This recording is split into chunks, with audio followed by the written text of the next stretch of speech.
기도하심으로 5월 1일 아침 예배를 하나님 앞에 드리겠습니다.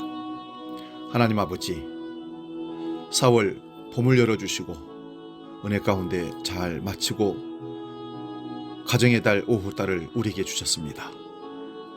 오후에도 변함없이 우리를 사랑하시고 이끄심을 믿습니다. 먼저 우리 자신들의 믿음과 우리 가정의 믿음을 다시 한번 돌아보는 계기가 되게 하시고 하나님 앞에서 믿음을 회복하는 모든 가정들이 될 수 있도록 은혜를 더하여 주시옵소서. 가정의 위기와 한국의 위기와 우리 교회들의 위기가 가정으로부터 다시 회복되는 역사를 볼 수 있도록 주님 함께하여 주시옵소서.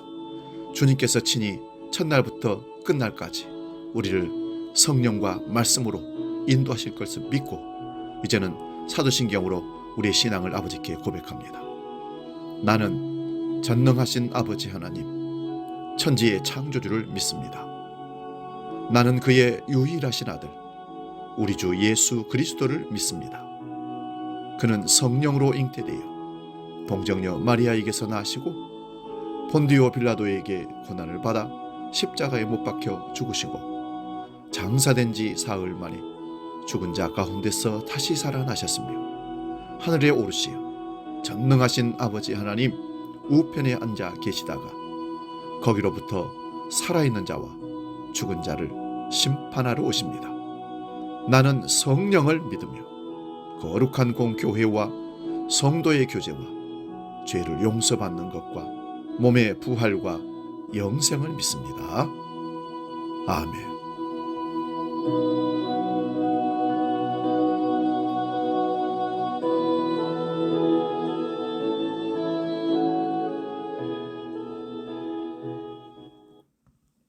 찬송가 300장 내 맘이 낙심되며 함께 찬송합니다.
오늘 우리에게 주시는 하나님 말씀은 구약성경 창세기 8장 6절에서 12절의 말씀입니다.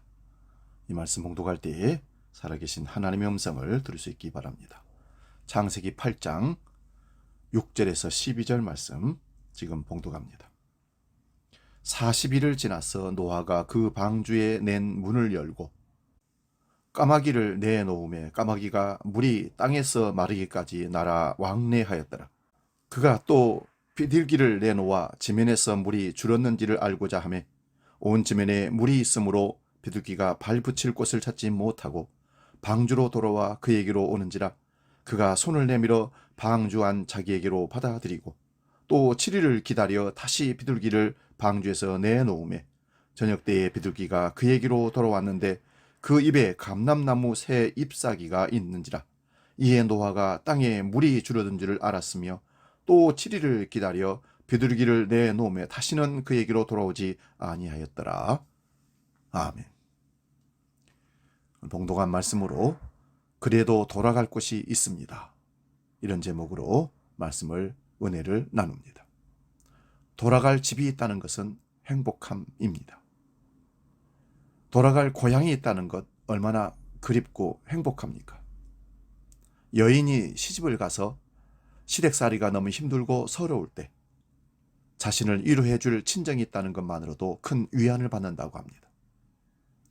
세상에서 아무리 비판을 받고 욕을 먹고 실패를 하고 오해를 받더라도 나를 기다리는 가족이 있다면 얼마든지 위로받고 회복할 수가 있습니다. 인상이 극단적인 막다른 골목으로 가버린 사람들을 보면 나를 받아줄 곳이 없다고 자기 확신에서 자기를 절망으로 내몰기 때문에 그런 선택을 하게 되는 것입니다. 오늘 본문에는 까마귀와 비둘기가 등장합니다. 이 두 새는 날개가 짧아 독수리처럼 기류를 탈 수가 없습니다. 오직 날개의 힘만으로 날아야 해서 반드시 중간에 어디든지 내려앉아 쉬어야 합니다. 여기서 한 가지 생각해 봅니다. 노아와 비둘기, 까마귀와의 관계는 무엇일까요? 새들은 홍수 심판 때에 방주에서 안전하게 지냈고 생명을 보존할 수 있었습니다. 노아는 무려 377일 동안 방주 안에 있었습니다. 방주 안에 머물렀던 노아의 소원은 죽기 전에 땅을 한번 밟아봤으면 하는 소원이 아니었을까 저는 생각해 봅니다. 그는 물이 줄여든 증표를 찾기 위하여 까마귀를 먼저 날려보냈다고 합니다. 그러나 첫 임무를 맡은 까마귀는 노아에게 돌아오지 않았습니다. 성경에는 나와 있지 않지만 조금 더 깊이 생각해 보면 방주 밖으로 나간 까마귀는 이곳저곳 옮겨다니면서 젖은 나무에 앉아 쉬기도 하고 물에 떠있는 썩은 고기들을 시신들을 먹으면서 노아의 명령을 잊어버렸을지 모릅니다. 본문 7절을 봅니다. 물이 땅에서 마르기까지 날아 왕래하였더라. 이 말씀이 그 상황을 짐작케 합니다. 이에 실망한 노아는 비둘기를 보냅니다. 같은 명령을 받은 비둘기는 온종일 날아다니며 물이 줄어든 증표를 찾아다닙니다. 하지만 본문 9절에 보면 온 지면에 물이 있으므로 비둘기가 발붙일 곳을 찾지 못하고 말씀대로 실패하고 돌아옵니다. 비둘기는 날개가 짧아 오래 날지 못하는데 성경에 보면 젖은 곳에 앉지 않고 하루 종일 쉬지 않고 날아다닌 것을 알 수 있습니다. 누가복음 15장에 보면 집 나간 둘째 아들이 모든 재산을 다 탕진하고 돼지가 먹는 쥐염 열매조차 얻어 먹을 수 없는 흉년을 당하게 되었을 때 결국 아버지의 집을 그리워하며 돌아가기로 결심했다고 성경은 기록합니다. 둘째 아들이 집에 돌아가기로 결심한 것처럼 비둘기도 노아의 품으로 다시 돌아오기를 결심한 것입니다. 비록 주인인 노아가 원하는 증표를 찾지 못했고 그래서 부끄럽고 실망스럽다 해도 주인인 노아에게로 돌아가야 한다는 것을 본능적으로 알고 있었던 것입니다. 우리도 하나님이 맡겨주신 사명을 감당하다가 쓰러질 때가 있습니다.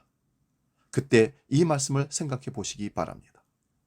그래도 우리에게는 돌아갈 곳이 있다.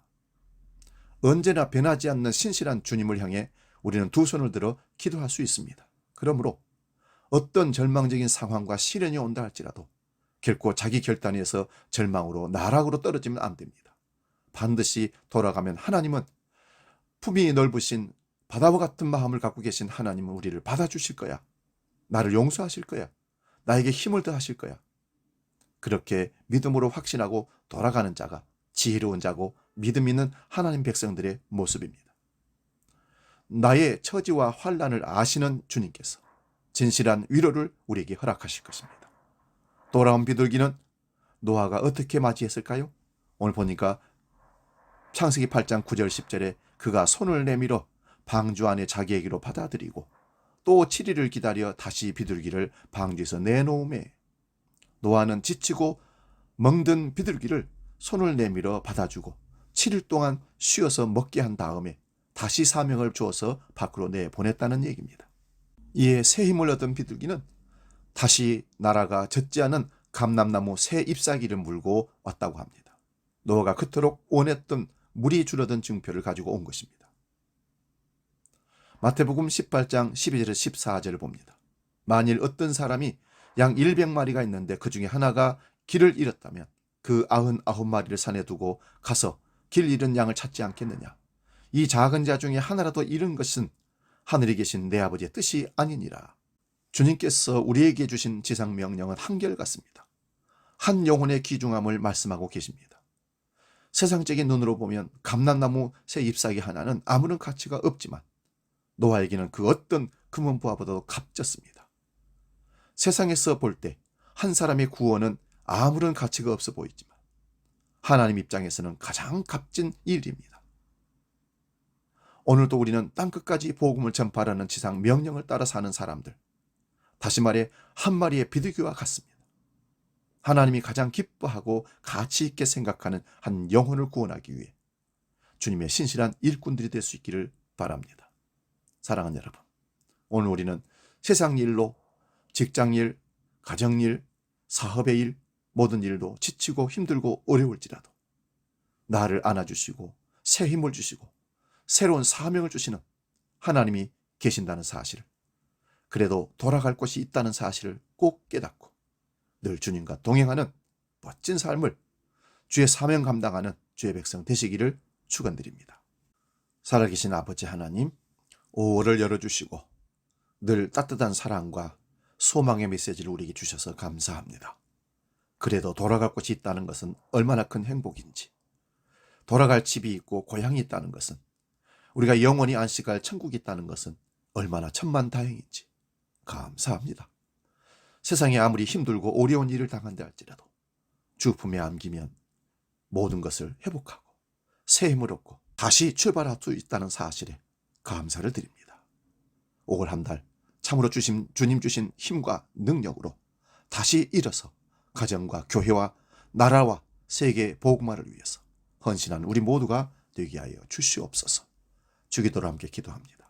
하늘에 계신 우리 아버지, 아버지의 이름을 거룩하게 하시며 아버지의 나라가 오게 하시며 아버지의 뜻이 하늘에서와 같이 땅에서도 이루어지게 하소서. 오늘 우리에게 일용할 양식을 주시고 우리가 우리에게 잘못한 사람을 용서하여 준 것 같이 우리 죄를 용서하여 주시고 우리를 시험에 빠지지 않게 하시고 악에서 구하소서. 나라와 권능과 영광이 영원히 아버지의 것입니다. 아멘.